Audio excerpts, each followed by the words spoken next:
Hello everyone, welcome to my YouTube channel. So guys, कैसे हैं आप सब? आई होप आप सब बहुत अच्छे होंगे। मैं भी ठीक हूँ। शाम की तैयारी हो रही है खाने की, और साथ ही साथ आप लोगों से बात भी कर लेती हूँ मैं, क्योंकि बच्चों के साथ में टाइम नहीं निकल पाता है। बहुत प्रॉब्लम होती है। अभी सिया को जस्ट रेडी करके नीचे भेजा है, तो उस बीच में मैंने कहा छोटे मोटे काम हो जाएं। जब तक वो खेलेगी खेलेगी, नहीं तो उसके बाद तो फिर संभालना पड़ेगा उसे। तो बड़ी वाली उसको नीचे लेके गई है। तो गाइज, आज का वीडियो चलिए शुरू करते हैं। मेरा आज का वीडियो है, जो उसका टॉपिक है वो है इमोशनल फूल।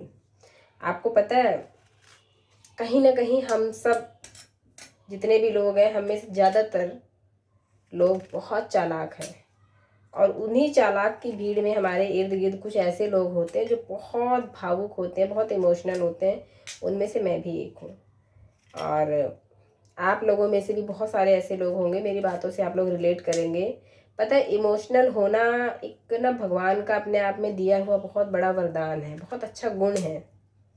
लेकिन जब आप हद से ज़्यादा इमोशनल होते हो ना, तो वहीं पे आप मूर्खता करने लगते हो, और आप इमोशनल से इमोशनल फूल बन जाते हो, और आपका फ़ायदा उठाया जाने लगता है आपकी फैमिली में, आपके फ्रेंड्स में, आपके आसपास जो लोग हैं वो सब आपका फ़ायदा उठाते हैं। जैसे मैं अपनी बात करूं, मुझे दया बहुत आती है। अगर मैं किसी को तकलीफ़ में देखती हूँ ना, तो मेरा यही मन करता है ना, मैं कितनी जल्दी इसकी तकलीफ़ को ना दूर कर दूँ। और वहीं जब मैं खुद तकलीफ़ में होती हूँ, तो मेरे आसपास कोई नहीं होता है। मतलब मेरी फैमिली के अलावा, मेरी फैमिली में भी आप ऐसा बोल सकते हो कि सबकी फैमिली इतनी अच्छी नहीं होती है कि उनको फैमिली का भी सपोर्ट मिल पाए। तो इस मामले में मैं बहुत लकी हूँ कि मुझे मेरी फैमिली का सपोर्ट है, और हस्बैंड का सपोर्ट होना, ये सब बहुत अच्छी चीज़ें हैं लाइफ में। जिसके नहीं है वो इसका जो डिसएडवांटेज है ना, वो भुगत रहे हैं। तो अगर आपके पास आपकी फैमिली का सपोर्ट है तो अच्छी बात है, नहीं तो फिर बहुत प्रॉब्लम होती है। जैसे मैं अपनी बात करूं, तो मुझे किसी की भी तकलीफ़ मुझसे देखी नहीं जाती है, किसी की भी तकलीफ़ नहीं देखी जाती है। लेकिन जब मैं तकलीफ़ में होती हूँ और कोई मेरी हेल्प के लिए आगे नहीं आता है, तो मुझे तब उस समय इतना गुस्सा आता है ना, क्योंकि हम उस समय उम्मीद कर रहे होते हैं उन लोगों से जिनकी आपने कभी हेल्प की थी, या फिर जिनसे आप प्यार करते हो, या फिर जिनको आप अपना कहते हो, आपकी फैमिली। उनकी तरफ आप आस, है ना, आस भरी नज़रों से देखते हो कि शायद ये हमारे लिए आगे आएंगे, बट ऐसा होता नहीं है। तो गाइस देखिए, तकलीफ़ें ना लाइफ में सबके हैं, आपके भी हैं, मेरे भी हैं, सबके हैं।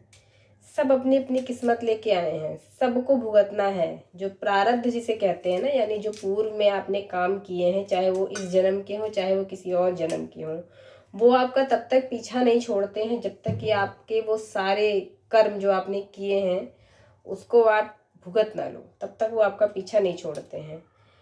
तो कहने का मतलब ये है ना कि आप किसी की किस्मत नहीं बदल सकते हो। किसी पे दया करना बहुत अच्छी बात है, लेकिन इस हद तक दया करना कि आप खुद बर्बाद हो जाओ, ये मूर्खता है, इसी को मोह कहते हैं। तो मैं भी समय के साथ में चीज़ें सीख रही हूँ, है ना। समय के साथ में अपने आप में थोड़े थोड़े परिवर्तन कर रही हूँ। पत्थर दिल होना, मैं उसकी बात नहीं कर रही हूँ कि आप पत्थर दिल हो जाओ, आंखें बंद कर लो, किसी को तकलीफ में देख के अपनी आंखें बंद कर लेना, ये सब नहीं।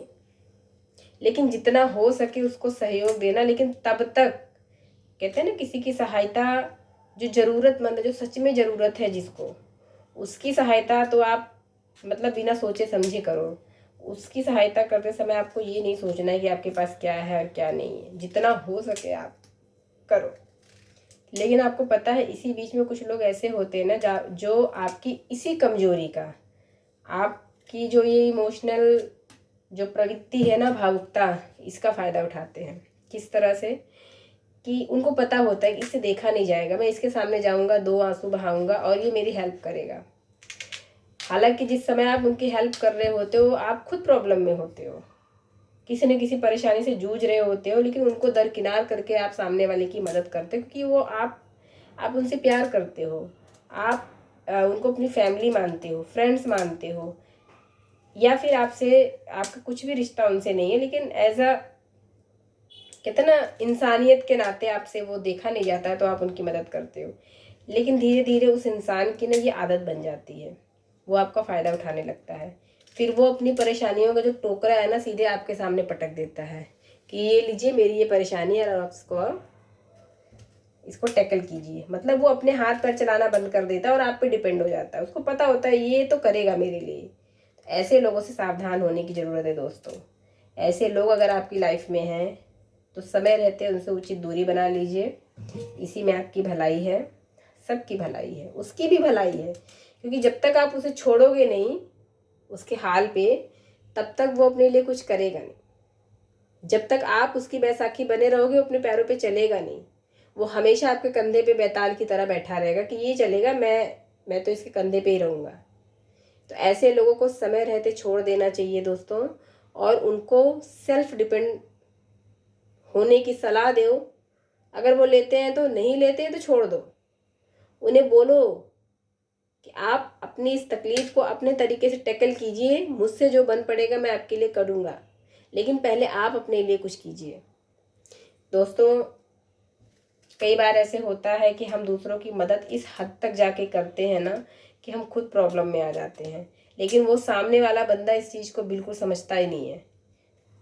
जब हम प्रॉब्लम में आते हैं तो वो हम पे हंसता है कि देखो ये तो ऐसे, इनसे तो हो ही नहीं रहा है कुछ भी। वो ये नहीं सोचता है। मैंने अपनी लाइफ में ऐसे लोगों से मेरा पाला पड़ा है।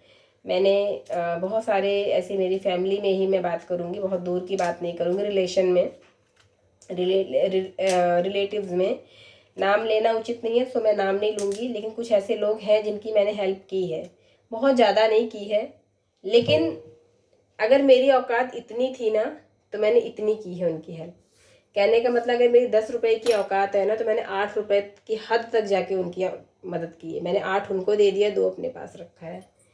इतनी मदद मैंने की है उनकी। तो दोस्तों, बदले में क्या मिला? कुछ नहीं। जब तक मैं उनकी मदद करती रही तब तक वो लोग मुझसे खुश थे। जैसी मैं उनकी मदद नहीं करूं, मैं उन्हें मना कर दूं मेरे पास नहीं है, तो उस चीज़ को बिल्कुल नहीं समझते थे। उन्हें लगता था इसने मुझे मना कर दिया, मुझे क्यों मना कर दिया। वो ये बिल्कुल नहीं सोचते थे कि अगर इसने मना किया है, जो हमेशा मेरे लिए खड़ा है, अगर आज वो मुझे मना कर रहा है तो शायद वो प्रॉब्लम में होगा, शायद वो सच बोल रहा होगा, हो सकता है कि उसके पास सच में ना हो। पर वो लोग ये नहीं सोचते हैं। उनको हमसे मदद लेने की आदत हो जाती है। उनको ये लगता है कि उनकी मदद करना हमारी जिम्मेदारी है। ठीक है, उन लोगों को ये लगने लगता है कि मैं जब भी प्रॉब्लम में आऊँगा उस प्रॉब्लम से निकालने की जिम्मेदारी सामने वाले की है। तो ऐसे लोगों को दोस्तों समय रहते ठोकर मार दो, उनसे दूर हो जाओ, वही आपके लिए भला है। वरना वही है ना कि वो खुद भी डूबेंगे और आपको भी डुबा देंगे, क्योंकि वो, उन्हें आदत है बैसाखी पे मतलब चलने की। वो हमेशा दूसरों पे ही अपना पूरा जीवन काट देते हैं डिपेंड होके, लेकिन उनकी मदद करते करते एक दिन आप थक के चूर हो जाते हो और गिर जाते हो।